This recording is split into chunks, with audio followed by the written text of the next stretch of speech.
Over the last decade or so, I've noticed Japanese horror novels have been big into one of two things.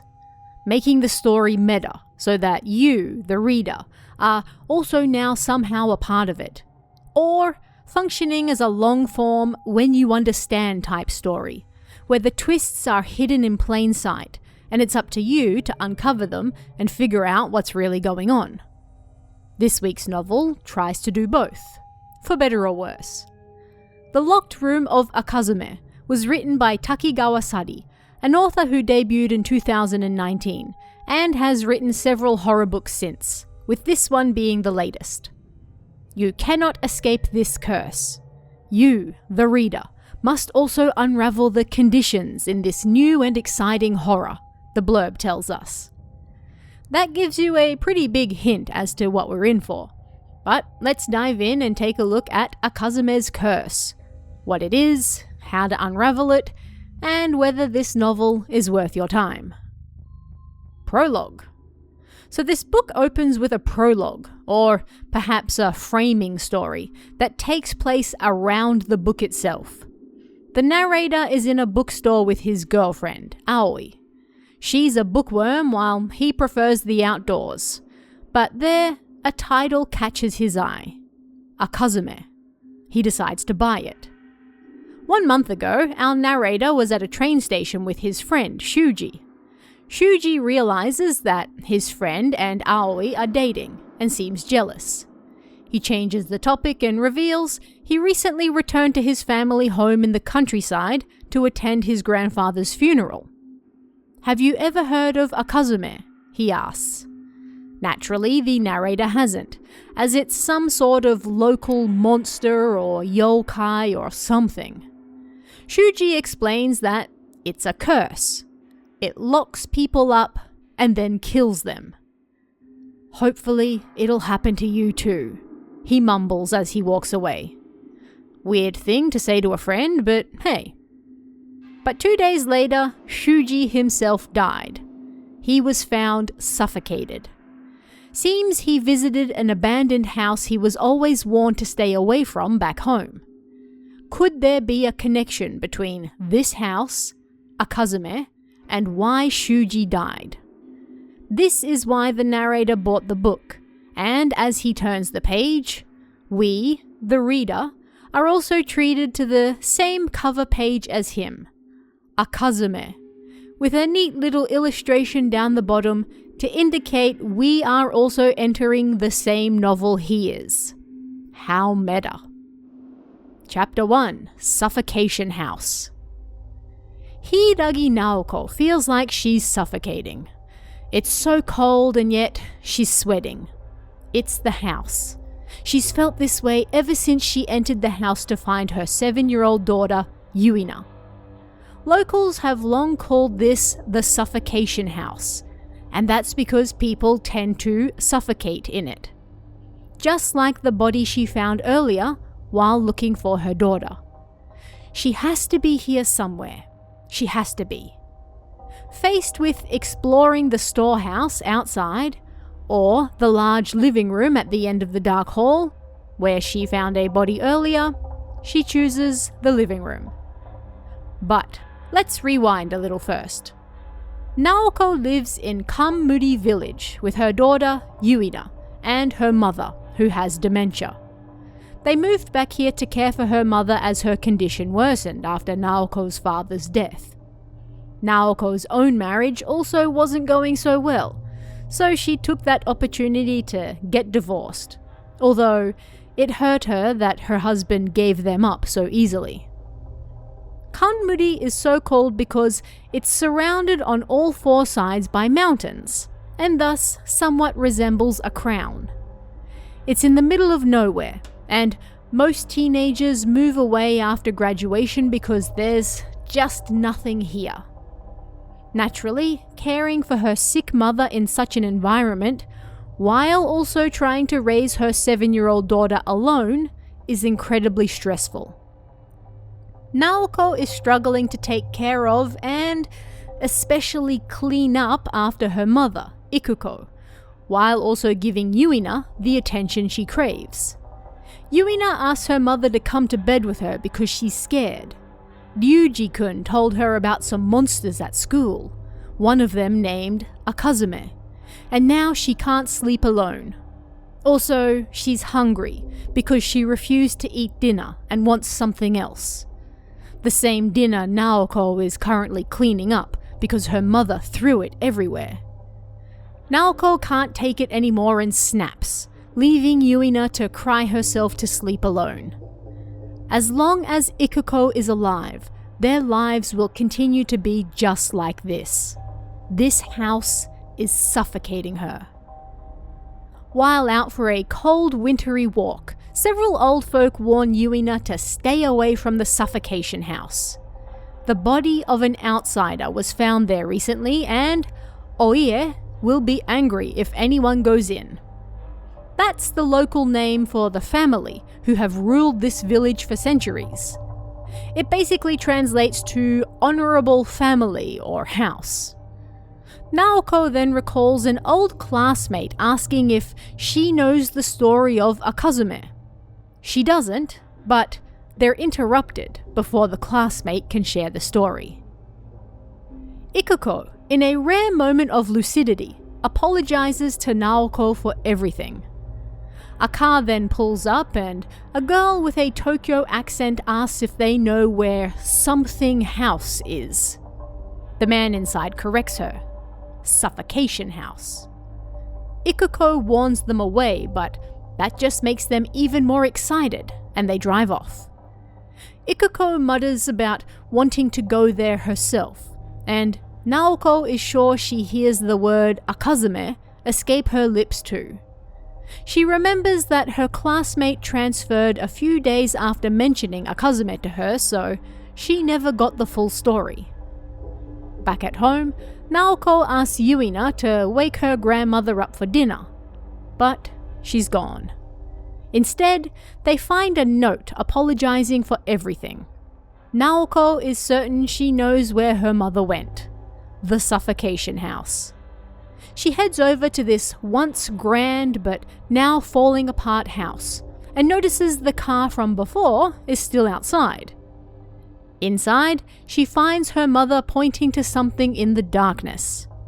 It's the man from before, dead, his face purple and eyes wide open. His girlfriend is next to him, smiling. Local police arrive to deal with matters, and back at home, a man by the name of Yamaji reveals the outsider was an occult writer who wanted to write about the Suffocation house. Naoko asks if it's true, and Yamaji claims that yes, it is. The Oie family tried to get rid of it, but every time they do, bad things happen. She asks if Akazume is inside, and he's surprised. He warns her to never say that name again, and as he leaves, reveals the girlfriend died too. Also, suffocation. Ikuko's screaming and tantrums leave Naoko exhausted and passing out at the table. This house is slowly killing them all, and it stinks of human waste and death. Then she realizes she can't hear their voices anymore, and Yuina is gone. It hits her that she hasn't seen Yuina's beloved Pooh Bear doll since she let her grandmother hold it, which means she likely dropped it in the Suffocation house, and Yuina has gone to get it. She puts her mother in the car and they head over. Naoko doesn't want to go in again, but she must save her daughter. She quickly finds her, but before they can leave, a girl in school uniform appears at the end of the hall, watching them. Is that Akazume? But as they exit the house, Naoko notices her mother banging on the car windows. She can't hear her, but she's terrified of something. She then realizes she's suffocating. Yuina apparently sees something black in the car, but Naoko turns her away and watches herself as her mother slowly dies in front of her.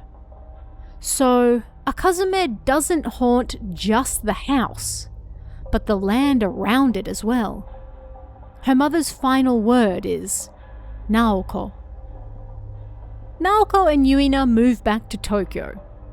Months pass and Yuina isn't doing so well. As they arrive at school, she asks her mother if she really can't see the black thing constantly there. Can't smell the horrible smell. Naoko is confused, but Yuina runs off. Apparently, an older girl at that house motioned for Yuina to enter a room. She did, and it was filled with a horrid stench. She cried, but was unable to leave. Naoko found her shortly thereafter, but she didn't hear any cries. Weird. News plays of a man on trial for killing his father with dementia.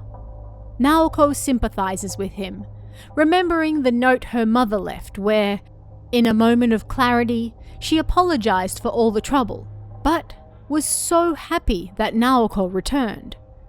Now, she would take care of matters by going to the Suffocation house to die. But after her death, a detective was curious about all the bruises and marks on her body, like rope marks around her ankles and wrists. Naoko explains that her mother had dementia and she banged herself on many things and was a danger to others. How dare they question her techniques? Yes, seems Naoko was abusive to her mother.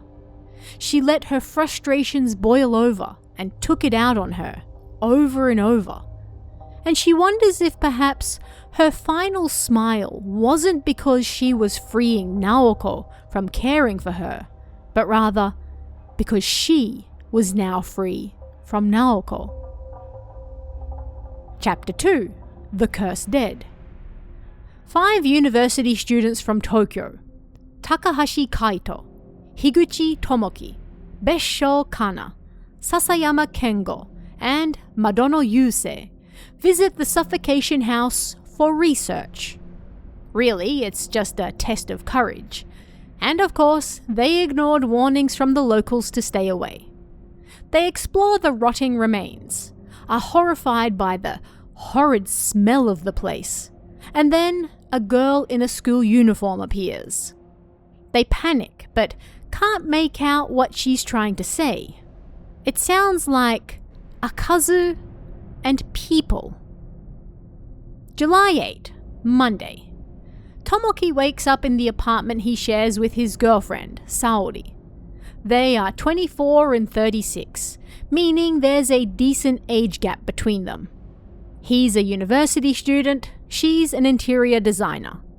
But ever since returning from the Suffocation house, he keeps dreaming about that girl in the school uniform and what she was trying to say.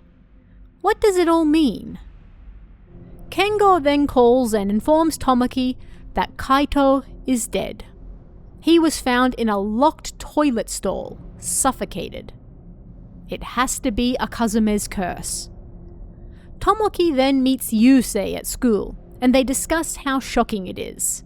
But if it's true, then the others must be cursed from entering the house too.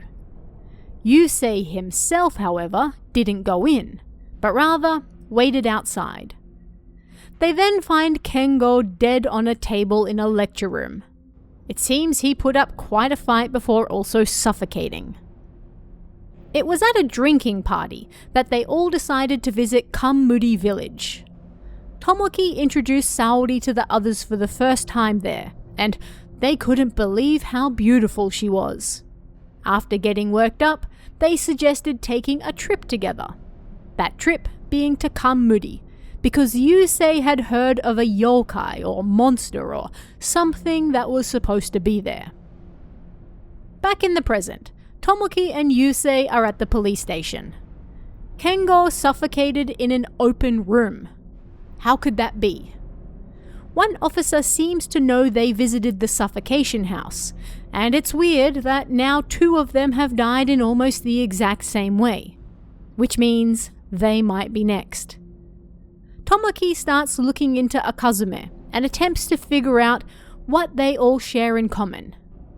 Saori was there with them all that night, but she didn't join them at the house, so She should be safe. As he goes downstairs to get some air, he encounters a businessman in the building entrance, and they weirdly appear to be locked in. A stench like a rotting corpse hits Tomoki's nostrils, and he notices a strange small wooden shrine in the corner. Was that always there? He can hear scratching too, but the businessman doesn't seem to notice any of this. Just as the shrine is about to open, a very confused-looking woman opens the door and asks what they are all doing. Terrified, Tomoki flees back upstairs, keeping all the windows open as he struggles to get any sleep. He visits a cafe the next morning with Kana. He brings up what happened to him and asks if she has experienced the same. As a couple enter the store and close the door behind them, they suddenly both notice the smell and the small wooden shrine in the corner. That has to be Akazume, not the schoolgirl. But how is all this connected? They flee and they contact Yusei. Tomoki then confirms something he suspected all along. Yusei didn't go into the house with them because he wanted to use this opportunity to hit on Saori, who was alone elsewhere. Tomoki asks him to come over, then tells Kana to stay away from enclosed spaces. That's when Akazume appears. At home, Tomoki takes out a file full of Yusei's misdeeds. Seems he likes to lure women off the street, get them drunk on expensive alcohol, thus putting them into debt, and then he sends them to a friend to work that debt off. Kana was one of those women, and Tomoki has been collecting evidence for a while now to keep Saori safe. He's going to threaten to take this to the police unless Yusei leaves her alone. But Yusei never arrives, and after a while, Tomoki hears a fuss outside. Seems Yusei is dead in the elevator, suffocated. But he never entered the house, so how? He calls Kana, but gets no answer. Scared, he informs Saori to also avoid enclosed spaces and just watch TV for a bit. She wants to shower, but he snaps. He just told her no enclosed spaces. He racks his brain trying to figure out this curse and how to break it. They've got to go back. He takes a bag out of the closet to pack and hears a voice in his head again. "Let me out of here! Let me out!" It's all just in his head. That officer from earlier is back. Kana is dead. She was reading a book at the university garden. She wasn't in an enclosed space, and yet she's dead now too. What on earth is going on? The officer offers to help, but Tomoki gets angry that he doesn't actually know how to break the curse, and slams the door in his face. Saori needs to use the toilet. Tomoki tells her to keep the door open, or use that thing in the bedroom. She flinches. She still has 1 day left, whatever that means. But this is more important. Saori is confused and reiterates that she didn't do anything with Yusei. Tomoki smiles at her smell, the sight of how dirty she is as she stands next to him. Even after being locked up for 3 days, she's still beautiful. It seems Tomoki was aware of Yusei's intentions and slipped a listening device into Saori's luggage when they visited Kanmuri. It revealed Saori turning him down, but it still upset Tomoki, and they got into a huge fight, resulting in him locking her inside a closet. As punishment, he then confined her to their bedroom for 5 days, not even allowing her to leave for the shower or toilet. That punishment is still ongoing, but may have to end early while they deal with this curse.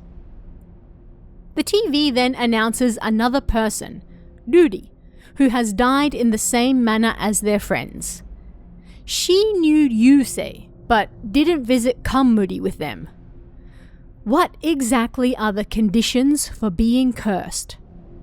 Tomoki then realizes it's not the girl in uniform, nor even the house. It's simply hearing the name Akazume. Ruri was with Yusei when they spoke about it on the phone. She overheard. The only thing they all have in common is hearing the name Akazume. Saori should be fine then. She's never heard that name. Saori finally takes a shower, but then Tomoki realizes that she's been in there for a long time. He checks on her and finds her dead. But how? She never heard that name. Then he remembers a throwaway comment she made the night after they returned, about how he was saying a lot of crazy stuff in his sleep. He must have mentioned Akazume then. Chapter 3. To You in the Locked Room. We open with the narrator describing how they must kill someone. They don't want to, but if they don't, they'll be the one to suffer for it. It must be done. They head upstairs. At school, some girls are practicing basketball. Their accents suggest the Kansai region, and they're poking fun at Ayaka, 160 centimeters, for running around the court like a shark. She feels like she needs to make up for her lack of height. As they wind down, her friend Tamura asks if any of them have heard of Akazume. Important to note that this Akazume uses a slightly different spelling to the first two stories, using tsu rather than su. Their captain has, but doesn't know much about it, just that it's apparently one of those if you hear it, then they will soon appear before you type stories. A pale tiny boy, Sayada-kun from the table tennis team, corrects them, saying it's more like the Cow's Head legend or Samejima. The girls are creeped out by him, and the other boys drag him away. But what a weirdo. They keep trash-talking him, and someone asks if that's the same kid who once stabbed their teacher in elementary school. On the way home, Tamura tells Ayaka she's going to meet up with Mr. Higuchi, a real man, not like these creepy boys, as Sayada brushes past them. When she gets home, Ayaka sees her little brother Fuyuki sitting outside with their neighbor Takuya. Fuyuki claims muck is in there, as in the Pokemon, and the house is a mess. Their mum arrives and she remarks he mustn't have liked last night's dinner. They clean up, and Ayaka thinks that a story that could kill just by hearing it might actually be nice. Ayaka's father started having problems 3 years ago, and seems that since then he's become a hikikomori. Ayaka hasn't even seen him for the last year, and obviously hygiene and smells are an issue. As she goes downstairs to get a drink one night, he makes a rare appearance. She hides, but he looks more like a bloated monster than her father now. When she gets home from school, Ayaka's mother asks her to go with Fuyuki to pick up the homework he forgot. On the way, she asks if he knows of Akazume. He does, as Miss Kisaragi told him about it after he wrote about wanting his father to die. If you write things like that, Akazume will appear. Ayaka's upset he would write about that at school, but he accuses her of wanting the same thing. At any rate, apparently Akazume has red nails, Akatsume, and kills bullies like Hikiko-san. When they reach Fuyuki's classroom, they notice red nails sticking out from the door. Akazume is real? No, just an art project Miss Kisaragi is working on. Ayaka asks if she created that story. She did. It's fake. Ayaka is disappointed, but apparently Miss Kisaragi heard the story from a boy she used to write to. It was a local story, but one day he stopped replying. They even went out to see him, but the boy's house was empty. Seemed they moved because the boy spilt the village's secrets. Miss Kisaragi loves children and hates scary stories, but it used to be the other way around.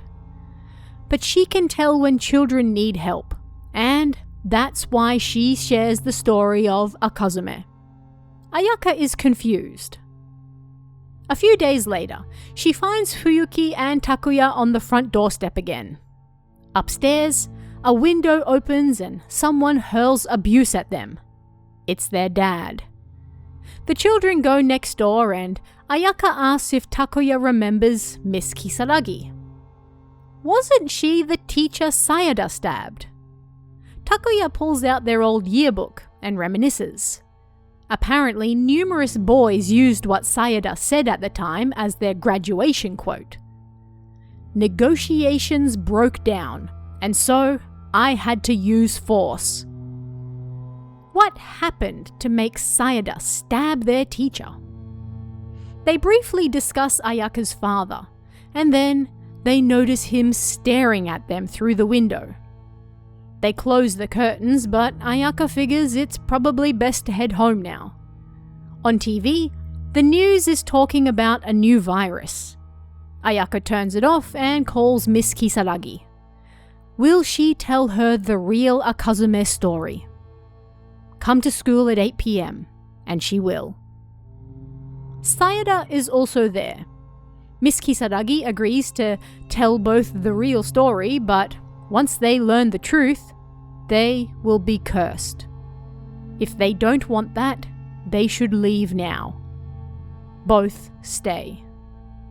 On the board, Miss Kisaragi writes, Akazume imprisons and kills people. That's it. Ayaka notes that it uses the su character and not the tsu character. So the other story is one Miss Kisaragi made up, while this is the real one. Miss Kisaragi notes this curse has 2 conditions which must be met. You must learn Akazume's name, and you must be in an enclosed room.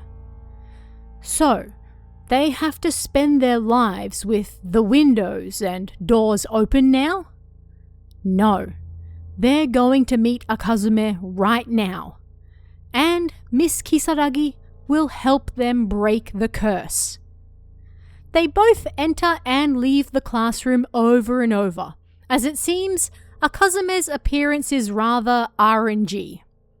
After a few dozen attempts, Ayaka notices a small shrine in the corner of the room, and a bad smell.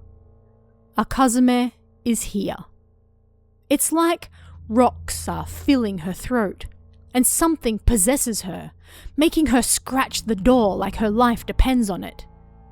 Then, it's like she's a viewer in her own body. She's surrounded by folks urging her to get in. She doesn't want to, but they threaten to hurt her family. She's a sacrifice to a kami-sama these people don't even believe in. She gets in, they close the doors, and then she feels them moving the box. Before long, she realizes she's being buried alive. When Ayaka comes back to, she's alive and in the hall. Miss Kisaragi broke the curse. She's safe now. Sayada, annoyed, leaves. Ayaka is confused why Miss Kisaragi would also teach him the curse, but he apparently just wanted the curse broken so nobody could use it on him. In the following weeks, things get worse between Takuya and Ayaka's father, who keeps staring at him from his room. Takuya eventually snaps and storms into their house with a golf club, trying to smash in his door. Ayaka's father stabs him through the cat flap with a knife and is taken to the hospital. The family end up moving away because of all this, and Ayaka, finally pushed to the brink herself, decides to tell her father about the Akazume curse. But days pass, and he's still alive. Sayada then tells Ayaka he's going to kill her friend Tamura with the curse, and there's nothing she can do to stop him. But that night, Sayada dies. He was being bullied by the other boys and got into a locker. He suffocated inside, but the other boys claimed they didn't hear any noise to suggest he was in trouble. But if Miss Kisaragi broke the curse, how did he die? It must have only worked for Ayaka. Sayada was present, yes, but Akazume was only there for Ayaka, so she should still be okay. As for her father, Miss Kisaragi has a theory that the second condition might be a little more detailed. It's not just being in an enclosed space, but rather specifically entering one from outside. Because her father was in an enclosed space when he heard the curse, the second condition wasn't met. Only the first one. Ayaka breaks down in front of his door. Her entire life has been ruined by him. But then, looking through the cat flap at her father reading a book, he suddenly drops to the ground, dead. Back at home, Miss Kisaragi has dinner with her mother and daughter. Her daughter has suddenly lost her appetite. She knows why. That small shrine in the corner of the room, and the bad smell. You see, Miss Kisaragi was only 17 when she got pregnant. Panicking, she tried to curse her unborn child with Akazume. But the womb, well, it's already an enclosed space, isn't it? So it didn't work. But her daughter has had to grow up with random appearances from Akazume and the terrible sights and smells ever since. Chapter 4. Members of the Akazu family. Cousins Suzu and Akeomi listen to a voice outside telling them they are cursed by Akazume, and only one of them is going to leave where they currently are. The other will die. They can smell death. Akazume is here. The voice then laughs and tells them, "Shall I tell you how to break the curse?" But first, let's rewind a little. Akazu Suzu is sitting on the veranda watching the fog. Akeomi joins her and notes that by the old Chinese calendar, this is the foggy season. Nearby, Suzu sees an old newspaper with the headline, "Prime Minister Assassinated." It's from last year. She grabs her cane, the top fashioned to look like the head of a red-crowned crane, the symbol of their family. Suzu was born weak and sickly, and can barely walk without it. Her grandfather lovingly crafted it for her. That same grandfather, Shukuro, has died, which is why the entire family is here. Akeomi fears the fog is a bad omen, and Suzu's mother Akane appears to tell them it's time. It's important to note, by the way, that every family member has the kanji for vermilion in their name somewhere, while their last name literally means red head, like the red-crowned crane they use as a symbol. Inside, Shukuro's 3 children sit before him. Akehiko, the eldest, Akane, and then the youngest, Akechika. Fuyumi, his wife, sits nearby. Sakuma, the family lawyer, appears to read his will, but he hesitates. The family urges him to go on. Nothing can surprise them. Akazume locks people up and kills them. This isn't a will, it seems, but information on a curse that has been passed down in their family for generations. But news of this curse has extended past the family now, so there is a fear it could perhaps be used to wipe them all out. This is, after all, a curse that only affects the Akazu family. Of course, everyone present is confused. But more importantly, where's the will? Who will succeed the family? The three siblings begin to fight, and then Fuyumi says that as his wife, she will decide, but she needs to think. The cousins go outside, and Akihiko eventually joins them. He says he knew the name of Akazume, but that was it. After all, it's a word that has passed down in Kamuri village for generations. But he can guess where it probably comes from. Long ago, their family used to sacrifice people to the local kami-sama. But these sacrifices never seemed to do anything, so the village got a reputation as godless. People called it Kamisari village, or Kamuji, a land without gods. Over time, that likely turned into Kamuri. The village name comes not from the geography, but its lack of gods. Either way, these sacrifices were put into a small shrine box and buried alive. Because the box couldn't be opened, people called the act Akazume, or sealed shut and buried alive. With how similar it sounded to the Akazu family name, people then called it Akazume, as in the Akazu burying people alive. Akazume. But small shrines house kami-sama, right? So isn't it sacrilegious to bury something sacred? Kanmuri has long suffered from landslides. When one occurred, a small shrine was erected there, serving to both enshrine a kami, but also stand as a landmark for later generations, marking where landslides easily occur. One day, villagers found one of these full of dirt. They assumed the kami-sama sacrificed itself to save the village. And in time, that turned into, hey, if we sacrifice someone in one of these, like the kami-sama, they can save our village too.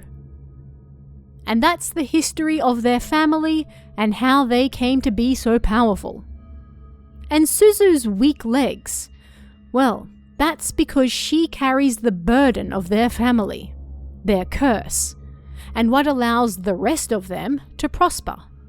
For that reason, they will always take care of her. Akeomi gets upset and insists curses don't exist. But then, the maid screams. Everyone rushes over to find Fuyumi dead in her room. She appears to have suffocated. Sakuma heads off to find help, while the rest of the family argue. They agree to stay out of enclosed rooms for now, and go their separate ways. Akechika reveals to the kids that he found a diary in his father's room that seems to be about the curse. He's drunk, and laughs that soon only one will be left. He takes aim at Suzu, saying she should be sacrificed for the rest of them, and Akeomi punches him hard enough to hit the ground. More screams. Akane is found dead in the toilet. Her body is moved to the main room with her parents, and Akehiko and Akechika go outside to sort something out. The kids sneak into their grandfather's room to see if they can find anything, and Suzu reveals she wants to break this curse, not for them, but for Akazume.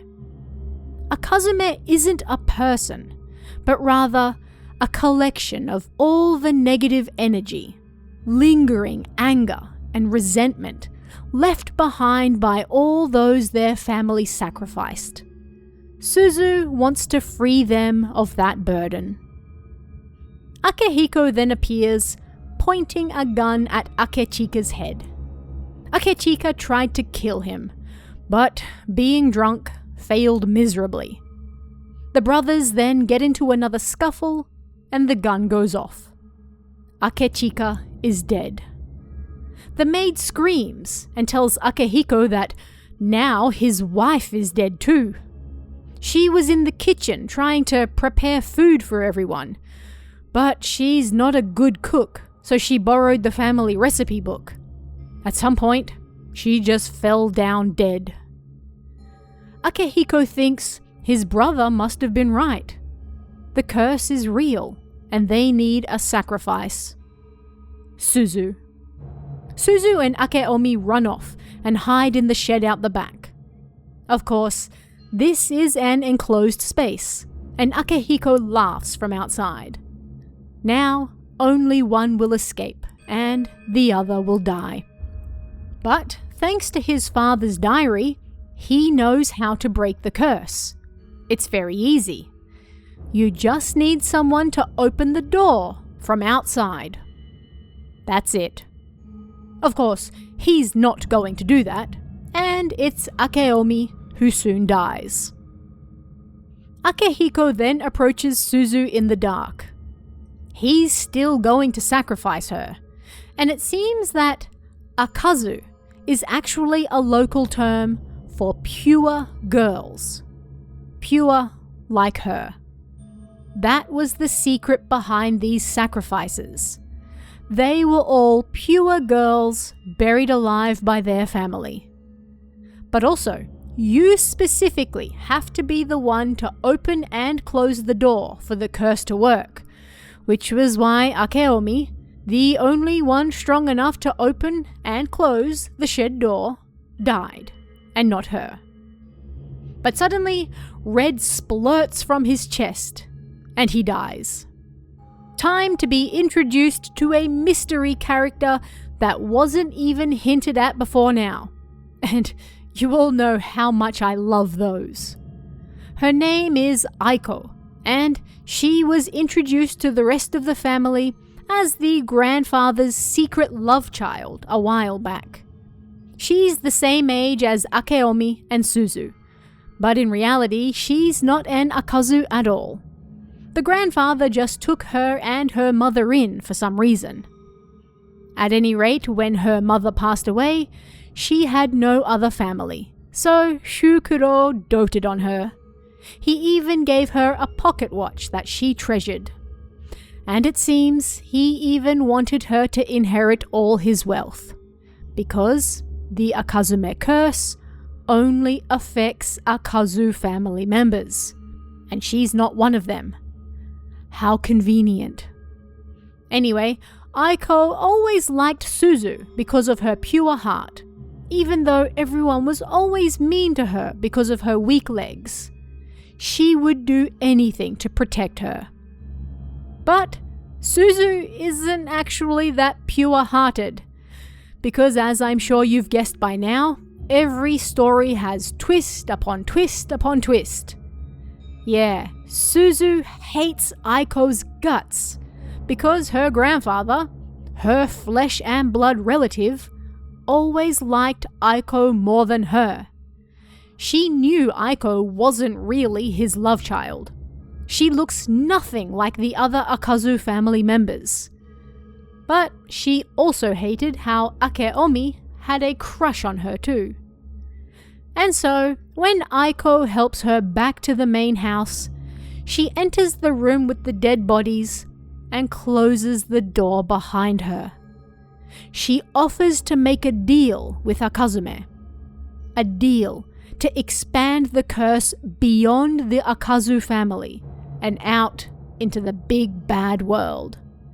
She offers to help them curse anyone, anywhere. Epilogue. And so perhaps like me, you've hit this point and gone, I've condensed the story as much as possible, but each of the 4 chapters kind of serves as their own when you understand stories, with twists upon twists, sometimes just for the sake of it, while revealing just a little more about the curse each time. However, like any good when you understand story, it still leaves you with several unanswered questions that you'll have to figure out yourself. The problem is that some of these clues and answers are so obscure that the book literally includes an epilogue, the rest of the framing story, to have the guy literally explain everything to you because it's so convoluted. Let's explain. So, Akazume is a curse. It's not a person, but rather a conglomerate of negativity, if you will. Long ago, the Akazu family sacrificed pure girls by burying them alive in small shrine boxes. This led to them becoming the top dogs in Kamuri village, but also led to a curse developed aimed solely at them. But if this curse only affects their family, then how does that explain the rest of the story? Well, we see at the end that Suzu offers Akazume a deal to expand its reach beyond their family and into the big wide world. So the final chapter is actually a prequel of sorts. Okay, cool. But as the epilogue continues, the narrator ever so handily tells us that he kept notes while reading the book and noticed some other odd things. He initially thought the final Akazu family chapter took place in 2023 due to the mention of Prime Minister assassinated. But if it's a prequel, that couldn't be true. He also gives us handy dates for his initial thoughts on the other chapters, due to information included in those. Chapter 1 with the mother and daughter, probably 2005 or 6. The second chapter with the university students, probably 2013. And the third chapter with the shut-in father, 2021, due to the mention of a new virus. But something threw a wrench into those dates. Mr. Higuchi from Chapter 3. The teacher Tamura said she was going to see. That's not a super common name, and yet Tomoki from Chapter 2 had that same last name. Could they be the same person? But in Chapter 2, he mentioned the 12-year age gap relationship he was in. Being that he was a university student and Saori was an interior designer, you would think he was 24 and she was 36, right? But if it was the other way around, and she was 24 and he was 36, then he could easily have been a teacher in Chapter 3 and an older student returning to university to do something different in Chapter 2. After all, the chapter never specified who was older. Now, Chapter 3 mentions the virus, which you might immediately assume is Corona. But the chapter also makes mention of Hyogo being the first hit. And that actually happened back in 2009 with the flu. As for the Prime Minister who died in Chapter 4, again, the incident in 2023 wasn't a then-serving Prime Minister, but a former one. So, we have to go all the way back to 1921, the book tells us, when Hara Takashi was stabbed to death while still in office. If that happened the year before, then Chapter 4 had to take place in 1922. To make it easier, the book then outright tells us that Chapter 1 must have been in 2024, due to a mention of the Scary Pooh Bear movie. Chapter 2 in 2013. Chapter 3 in 2009. And Chapter 4 in 1922. We actually started with the most recent story and worked backwards. What does this mean? If we follow the development of the story chronologically, then the Akazume curse, at first, only affected the Akazu family members, back in the early 1900s. Suzu, Then the final surviving member made a deal and offered to open the curse up to anyone. How she did that, who knows, but apparently it worked. By the late 1990s or so, a boy from Kanmuri village, Naoko's former classmate, shared the story of Akazume with a friend in the Kansai area, who grew up to become a teacher in the 2000s, Miss Kisaragi. She then shared that story with people in the area and, presumably, it spread. In 2013, a group of university students, including one adult student who was apparently a teacher during Miss Kisaragi's time, visit Kanmuri to check out rumours of the Suffocation house, which is now developing online and by word of mouth around the country. All but one of them dies. Then in 2024, Naoko returns to the village to look after her mother, almost loses her daughter to the curse, and actually does lose her mother. Chapter by chapter, fake out by fake out, it's revealed that there are actually some very specific conditions to this curse. First, you must hear not just the name Akazume, but also that Akazume locks people up and then kills them. This is condition 1. Condition 2 is that after learning this, you must open a door, enter an enclosed space, and then close that door yourself. But you may recall that at least 3 different people died without meeting this condition. Kana, Ayaka's father, and Akehiko's wife. But did you notice what each of them had in common? That's right, every single one of them was reading a book at the time they died. After all, reading a book is like entering another world. Opening that first page is like opening a door to that world, and then closing the book is like closing the door to that world. So it seems it doesn't even have to be a physical enclosed space. Books count too, just like the one we're reading right now. Oh no. At this point, the narrator starts to feel himself struggling to breathe and realizes what's going on. His friend Shuji cursed him. He was jealous of Aoi, yes, but because this author loves throwing random twists at us, apparently Shuji played a prank on the narrator when they were younger, pulling his chair out as he went to sit down, and this caused him to injure himself so badly that he ended up permanently in a wheelchair. Shuji and his family swore to always take care of him, but as the years went on, well, this kind of got to Shuji, and his entire life revolved around taking care of his friend, even when the narrator told him he was fine.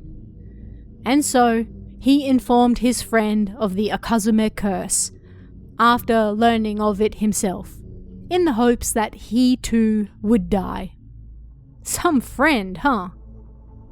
And each of the people we learn survived did so because someone broke their curse for them, by opening the door before Akazume got to them. Miss Kisaragi opened the classroom door for Ayaka.